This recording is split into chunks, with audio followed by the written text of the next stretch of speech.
Movember day 15, and for this video I'm going to do an oldie but a goodie. It's Pete Walker's 13 tips of how to deal with emotional flashbacks. This is a PDF you can get off his website. It's also a tool written in Pete's book, Complex Post-Traumatic Stress from Surviving to Thriving. And I love how right at the beginning of that book, he basically has this sort of, in case of emergency, break glass. It's like, look, if you are in a flashback right now, please go to chapter 13 and get these tips, right? So, complex post-traumatic stress is one of the terms for a season that we used to describe people that were affected by childhood trauma. Pia Melody and a lot of those people in that early era that were looking at people arriving at rehab largely were dealing with addictions and mental health issues and started to see there was underlying issues. We take that for granted these days with the popular positions that people like Bessel van der Kolk or oh gosh, who was I thinking of, Gabor Mate, and people that have really spoken into the addiction treatment sort of realm, you know, where people are hungry. And the catchphrase these days is connection is the opposite of addiction, right? Largely when addicts give up their anesthetic, no matter what it is, process or chemical, if it's driven by childhood trauma, there's some disabilities that we have. And you know, what I've seen as a 12-stepper is when you go to 12-step meetings, largely you would push through all of the discomfort and fear and deal with all of the relational stress because you're trying to save your own life, right? These tools really just go straight to the heart of, if you have, as a result of childhood trauma, post-addiction treatment, found yourself with these symptoms, then you can practice some of these tools to start to regulate yourself. What we know now, and this gets explained to me all the time around the sympathetic and parasympathetic nervous systems, and how that when we go into hypervigilant alert in our parasympathetic nervous system, our sympathetic nervous system is meant to come in and down regulate it. And we don't do that naturally. We haven't got that autopilot that kicks us into gear to regulate our state. So Pete's saying we've got to sort of grab hold of these tools and put ourselves on autopilot and start to do it. And there's a mixture in here of body-based tools and cognitive tools. And so I'll just read through them, and you'll, like I said, find if any of this is useful to you. You'll find them on his website. This isn't easy to do. I work with traumatized people. I got a group in 50 minutes that we're running on childhood trauma and how to reparent yourself, and this is incredibly difficult to do. So if you struggle with it, please don't give up. I've found it personally really useful to have fellow travelers. They talk about in ACOA, the Adult Children of Alcoholics Dysfunctional Families program, or when I first did Codependence Anonymous. I just found it really helpful to have other people that struggle with this like me. I felt less alone. So these tools aren't going to be easy, but there's something to invest in. I was listening to something this morning, and it says worry is just us focusing on the wrong thing, and it stayed with me throughout the day.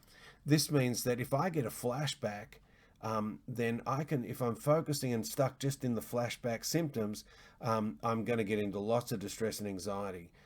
Flashback management is getting me focusing away from that back onto a tool of recovery, and we're not geared up for that. We're geared up for going into hypervigilance and either disassociating or fighting, flighting, freezing, or fawning. So this is basically pulling us away from some of those autopilot responses now, and bringing in this manual response that hopefully we can do enough and enough and enough to create a new groove in our brain. So I'll read through them. 13 tips of managing flashbacks. Tip 1, say to yourself, I'm having a flashback. Flashbacks take us back to that timeless part of the psyche that feels helpless, hopeless, and surrounded by danger, as we were in childhood. The feelings and sensations you're experiencing are past memories that can't hurt you now. So it's that just telling ourselves, oh, I'm in a flashback, can really pull us out of the initial response and head us towards focusing on the tools of recovery and not the sort of chasms of despair that go with the old behaviors that go with the flashback. Number 2, remind yourself, I feel afraid, but I am not in danger. I am safe now, here in the present. Remember, you are in the safety of the present, far from the danger of the past.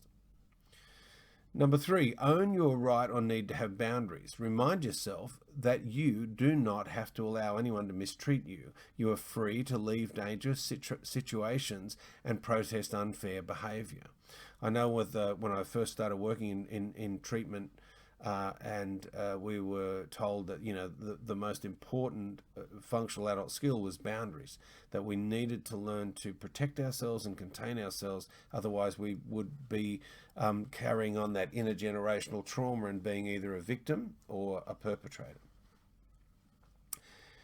Speak reassuringly to the inner child. The child needs to know that you love her unconditionally, that she can come to you for comfort and protection when she feels lost or scared. This is the beginning of that concept that there's an injured part of me from developmental trauma that sort of got stuck developmentally at a certain point, and to become mindful of that inner critic and how we might address ourselves. We can have, and I've worked with people that have incredibly horrific inner dialogues, either physically, I've seen people, self-harm and punching ourselves, cutting ourselves, internal harassment with the way that our brain works. And I'll certainly try and cover shrinking the inner and outer critic to give that more depth in this MOvember 2020 campaign. So starting that concept of mindful self-compassion towards self. Deconstruct eternity thinking. In childhood, fear and abandonment felt endless. A safer future was unimaginable. Remember, the flashback will pass, as it has many times. And those ideas of keeping it in the moment, keeping it into the day, just for today, just for the next 5 minutes, just deconstructing how that head might go, right, we will catastrophize the rest of our life. Let's just keep it into this next, let's practice some self-kindness or loving kindness for the next 30 seconds. Remind yourself that you are in an adult body with allies, skills, and resources to protect you that you never had as a child. Feeling small is a sure sign that you're in a flashback. So, I've used that even as a carer, someone that's helped a lot of people with developmental trauma, to remind them, you're an adult person in a first world country with lots of resources at your fingertips. We're not stuck in that powerlessness of a child. Ease yourself back into your body. We can really, fly through disassociative sort of skills to leave our body, which was great when we were a child, not so good as an adult. So easing back in the body. Fear launches us into heady worrying or numbing and spacing out. So gently ask your body to relax. Feel all of your major muscle groups and softly encourage them to relax. Tighten the musculature, tightened musculature sends an unnecessary danger side to the brain. A lot of us can use those little apps on our phone for body scans. They can also be triggering sometimes when we've got to tune into our body, but if we can just gently breathe and relax the musculature, we're going to go a long way to sending this signal to our brain. In the polyvagal theory, that was one of the things that Stephen Porges would certainly talk about, is that if we can go into a relaxed state, soften our breathing, that it's really going to trick our brain that with the fire alarm, it'll turn it off and the stress will calm down. To breathe deeply and slowly, holding the breath also signals danger. Lots of people in recovery use breath work, holotropic breath work, rebirthing, box breathing. The Wim Hof method is popular with the men sex addicts I work with. But what we're saying here, if we're in a flashback, sometimes holding your breath or doing more extreme breath work might trigger more anxiety. So just to gently and diaphragmatically breathe. And with the work of Peter Levine and somatic experiencing, most of the somatic methods will certainly talk about a bracing aspect where you might hold the Havening technique of, and I'm not someone who's trained in that, but just to be able to calm and come back into our body can be helpful. Weighted blankets, weighted toys, but anything that can sort of brace and support us can be useful there and help us breathe into our belly. Slow down. Rushing presses the psyche's panic button. So if we can do some of these techniques, seated or laying down or somewhere safe. Find a safe place to unwind, soothe yourself, wrap yourself in a blanket, hold a stuffed animal, lie down in a closet or bath, or take a nap. And E is feel the fear in your body without reacting to it. Fear isn't just an energy in your body that cannot hurt you if you do not run from it or reenact self-destructively to it. So that could be a really big thing in recovery, because if you've acted out with masturbation, food, sex, drugs, alcohol, work, spending, gosh, that we'll escape that fear at all costs. And this is teaching us, once we get these techniques, we can learn to breathe our way through something, and we start to get some mastery over it. Number 8 is resisting the inner critic's drasticizing and catastrophizing. So A, use thought stopping to halt the endless exaggeration of danger and constant planning to control the uncontrollable. Refuse to shame, hate, or abandon yourself. Channel the anger of self-attack into saying no to unfair self-criticism. And B, use thought substitution to replace negative thinking with a memorized list of your qualities and accomplishments. Pete really covers this in Shrinking the Inner Critic and goes into it in his book, the Complex PTSD book, and learning to sort of step in and derail those horror movies that our brain plays, and that unabated inner critic that beats us up, and starting to either thought block or thought substitute as a way of practicing creating that new groove. Number 9, allow yourself to grieve. Flashbacks are opportunities to release old unexpressed feelings of fear, hurt, and abandonment, and to validate and then soothe the child's past experience of helplessness and hopelessness. Healthy grieving can turn our tears into self-compassion and our anger into self-protection. Another book Pete wrote was The Tale of Fully Feeling. It is deep water, but it's a beautiful book.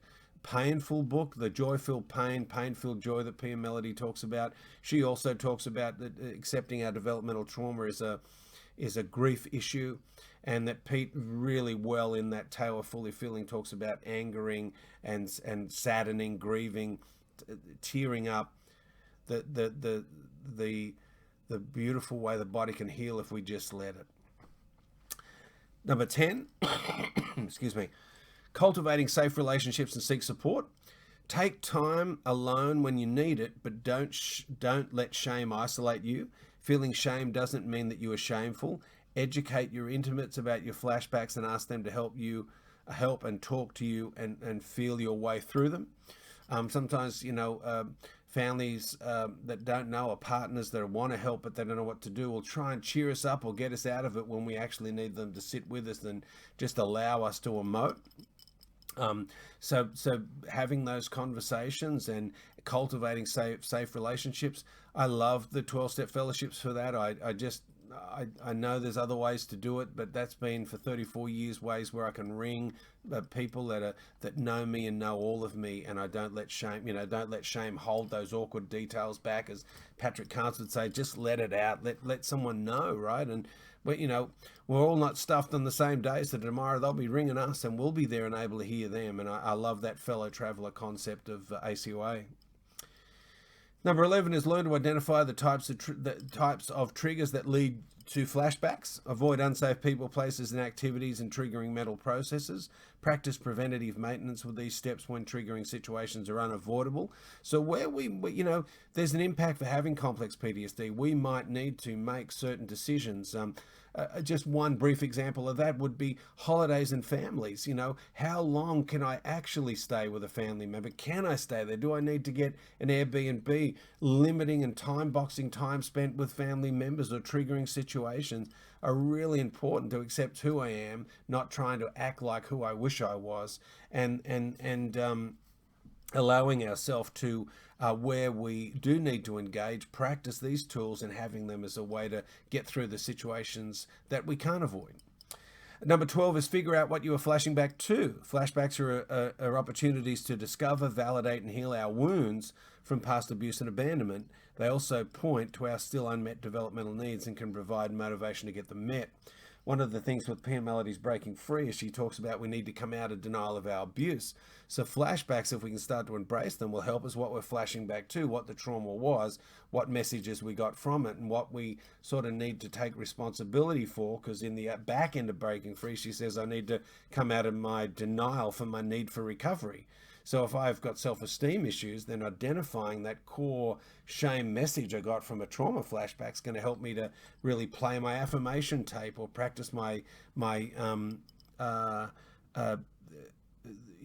practice my mindful self-compassion techniques. And number 13, be patient with the recovery process because it's very slow. It takes time in the present to become adrenalized and considerable time in the future to gradually decrease the intensity, duration, and frequency of flashbacks.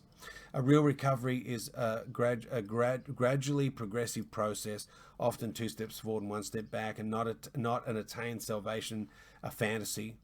Don't beat yourself up for having a flashback. I know even now, 34 years into recovery, when I don't feel well or feel like I'm struggling with one of these symptoms, it's easily, if I'm not careful, I want to judge myself that somehow I've got this salvation fantasy that in recovery everything should be healed. The poet Robert Bly says that not everything gets healed by holding it up to the light, and sometimes we grow our wings on the way down. And those phrases help me to get through tough moments when my head tells me I should be over this now. So please don't beat yourself up for having a flashback. Pete Walker, look him up. I know I've spent a few videos on Pete's material, and there's going to be a few more over the next 15 days. Be gentle with your heart, and I look forward to making another video for you tomorrow. Bye.